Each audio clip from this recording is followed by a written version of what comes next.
A little over a year ago, the world experienced what will eventually be considered a generational event. Almost every generation has a story of a thing that they had to endure. Many generations have several. World wars, armed conflicts, the Red Scare, 9/11, Iran-Contra, Cuban Missile Crisis, and others. When COVID-19 hit, everything we understood about how society functioned from day to day was challenged.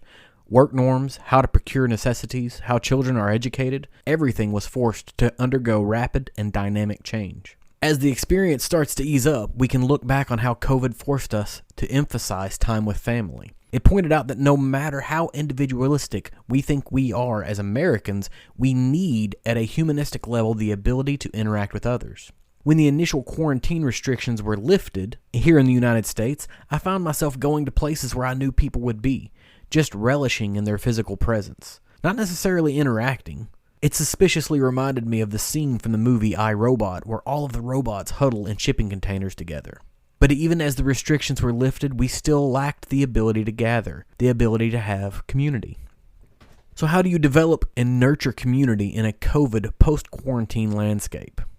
Virtual communities. Virtual communities aren't a new concept. They've been growing since the initial ability of a person to interact with another person in near real-time fashion. Initially, these groups were really centrally focused on geographically isolated individuals or folks who just weren't interested in interacting in real life. COVID, however, created the perfect environment for these communities to explode in participation. And that's what I want to talk about today, virtual whiskey communities. Regardless of your personality, I can guarantee you can find a community that fits your preferences. It's the wonderful thing about this topic. Social media allows each person to create and curate their own story. It allows people to connect with others they may never have had the opportunity to interact with, and even further, they may actually prefer to the community that is available to you locally. Whether it be Instagram, YouTube, Facebook, podcasts, or forums, there's a wealth of groups for you to interact with. This week, I'm focusing exclusively on YouTube whiskey communities, more accurately called WhiskeyTube. Within WhiskeyTube, I think you might be able to fit into at least one, if not all of the 3 channels I find myself returning to. You may already know about the 3 channels, and if so, feel free to tune out.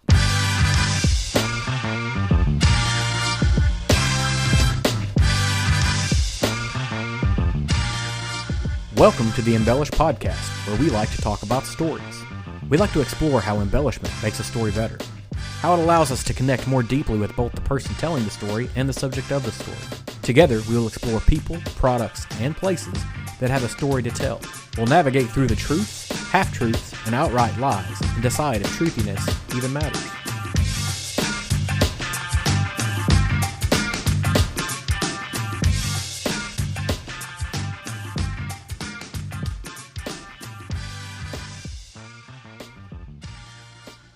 One of the most known and viewed channels on WhiskeyTube is the Whiskey Tribe. If you haven't seen them yet, I'd question whether you really are even looking. And if you have seen the WhiskeyTube, you'll be hard-pressed to find a community of viewers that are more diverse and unified at the same time.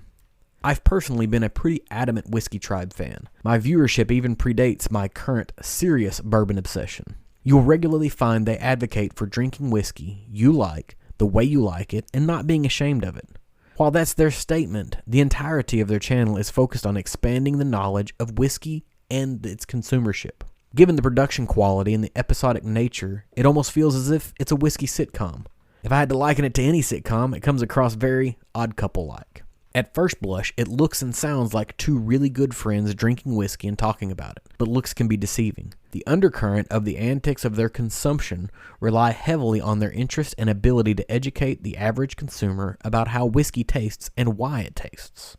The channel isn't just a whiskey tasting channel either. The guys over at the Whiskey Tribe are located at the Crowded Barrel Whiskey Company, where they distill and barrel their own alcohol, but also the same location as the Whiskey Marketing School, where you can sign up for any number of educational classes about whiskey. The school currently offers 3 levels of certification, with development of another 2 currently in progress. If you haven't become interested yet, I'll jump back to the statement that they are located in the Crowded Barrel Whiskey Company's current location. This gives them access to distillation equipment. Recently, there was an episode of Will It Distill that they did on their channel. The episode was about distilling jackfruit into a clear liquor. This particular episode feels very much like if you gave a home distillation kit to a couple of college kids and let them figure out what they could do. Jackfruit is notoriously horrible smelling, and the antics that ensued after the distillation, to me, are YouTube gold. What strikes me as unique with these two specific tasters is they are unashamed to indicate that they don't care for a particular product. They are honest about it without being rude. That, in and of itself, is not unique, but they take it a step further. Even though a particular expression is not in their wheelhouse, they, and more specifically Daniel, are capable of identifying other brands or bottles that are similar in profile. To a novice whiskey consumer, the knowledge becomes indispensable. While they may not like what it is that they are drinking, they are able to help you find other drinks that are very similar. They can tell you exactly why they don't like it, but don't let their own palate obscure where that particular beverage fits into the marketplace. While Whiskey Tribe and its related channels might be deemed a buddy comedy, the next channel I want to talk about is the his and hers of WhiskeyTube. Chad and Sarah of It's Bourbon Night have over time carefully crafted a thoughtful and interesting channel almost exclusively around bourbon. It's about as close as one can get to a date night channel in WhiskeyTube. In a space that is dominated by men, it's refreshing to find a channel that approaches the introduction and consumption of whiskey by a woman. While there isn't much pomp and circumstance around that fact, oh my goodness, there is a woman drinking whiskey, Sarah has gained quite the following of her ability to taste and nose. Matt Porter of ADHD Whiskey has created a bracket challenge of social media personalities in a taste-off, and I've heard several of the channels mention complete and utter confidence that they will make it to the finals, where they will be summarily defeated and decimated by Sarah. While her palate and nosing game are strong, both Sarah and Chad are unafraid to indicate that they don't like a particular flavor profile. Similar to the guys over at Whiskey Tribe, they are pleasantly honest about whether a particular bottle fits their preferred flavor profile. While they may not like it, tasting notes will come, and you'll likely be equipped to make a more educated decision as to whether or not you should purchase that bottle off of the shelf. Beyond the normal WhiskeyTube fare, there's a bit of bourbon travel included in their feed.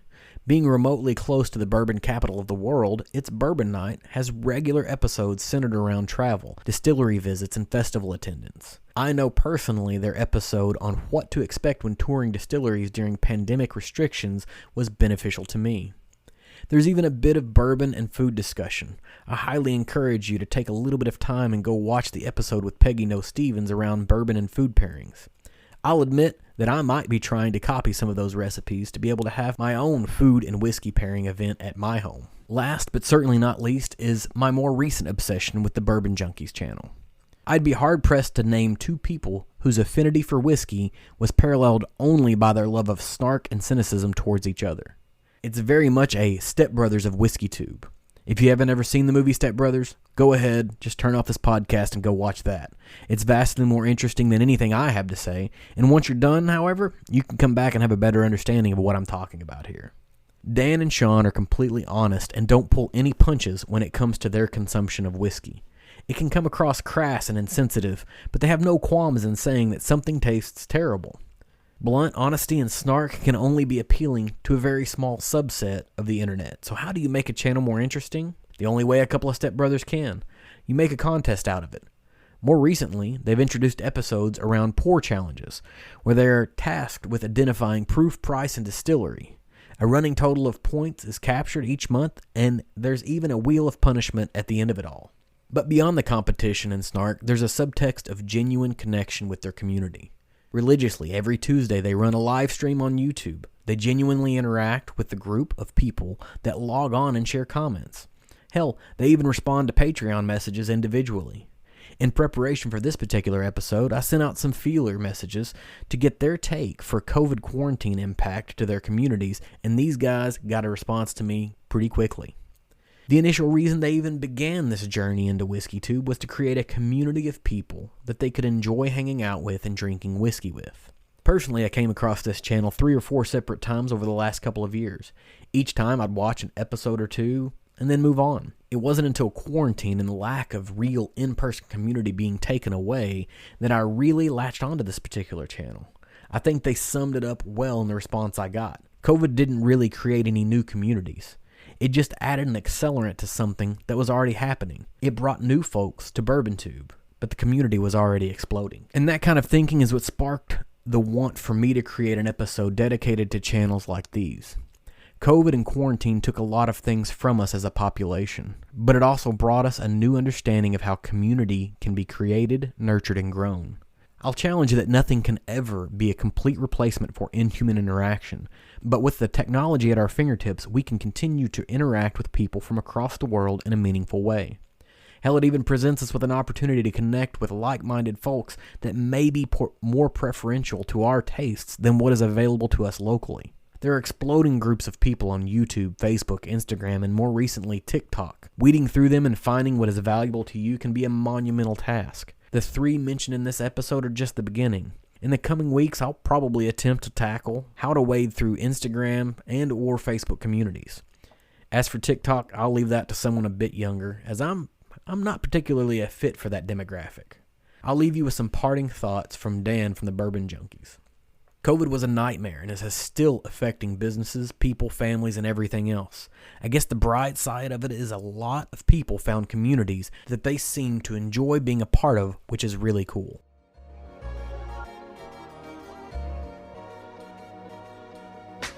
Thanks for listening to the Embellished Podcast. If you like what you heard, make sure you subscribe. Check out our website at embellishedpod.com and follow us on social media at Instagram and Twitter to keep up with what we have going on. If you have an idea about a story we should talk about, send it to us at embellishedpod@gmail.com. And remember, whether famous or infamous, a good story mixed with a touch of embellishment makes the food you ate, the drink you drank, and the places you visited just a little more memorable.